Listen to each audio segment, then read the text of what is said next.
News live right now at the Jesse Owens Recreation Center at Ohio State.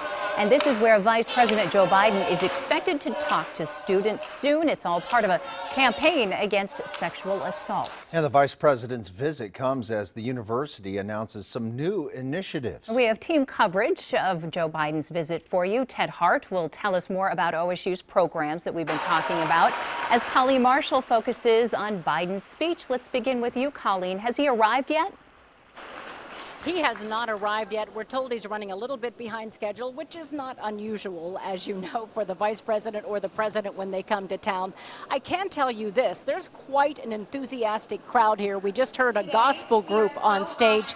This is a student-led rally that he's coming to. Now, this is not a presidential campaign visit. He is not an announced candidate for the presidency, but a lot of people are saying he is looking very much like a candidate. He made a recent trip to South Carolina. He was in Detroit this afternoon, and he's coming to the heart of Ohio to announce this campus initiative on sexual assaults. And I have to tell you, some people are saying he's known for being gaffe-prone, but I talked to a Democratic strategist who told me when he needs to focus, he is on point.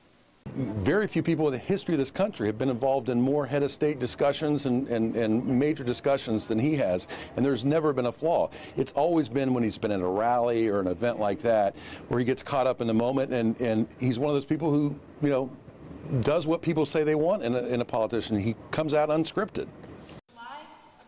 Now, that is Greg Haas. He used to be a communications director for then Senator Joe Biden, and he told me, Ted, that he does believe Joe Biden is getting ready to jump into the race. There's a lot of speculation about that. But the reality is that's not why he's coming here today. No, Colleen, prior to Joe Biden taking the podium today, these students will hear from University President Dr. Michael Drake, who will announce new details about a new campus initiative having to do with preventing sexual misconduct and or relationship violence here on campus. It builds on and expands on some initiatives that are already in place here. Ohio State was one of a number of universities that quickly signed on to the It's On Us campaign when it was announced last year by the White House. It's on us to step in if a friend is doing something that could lead to sexual assault. The campaign kicked off about the same time Ohio State fired former marching band director John Waters for allegedly ignoring a sexualized culture.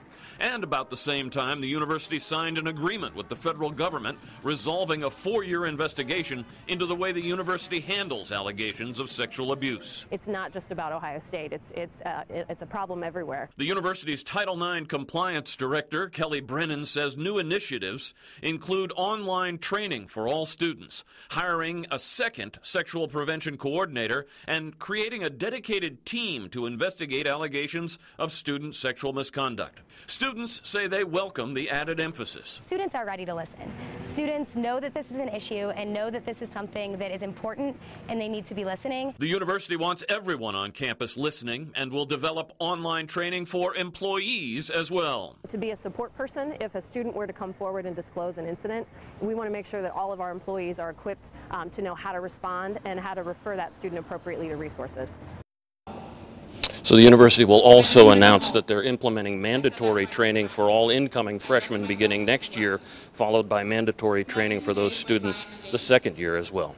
You know, Ted, it's interesting. You and I both covered Hillary Clinton just a week ago. The crowd here much larger today than the crowd that was downtown to welcome Hillary Clinton. It'll be interesting to hear what the vice president has to say. We're going to be following this for you, and we'll be back for now, though, live on campus. Ted Hart and Colleen Marshall, NBC4. All right, we'll see you in a little bit. Colleen, thank you.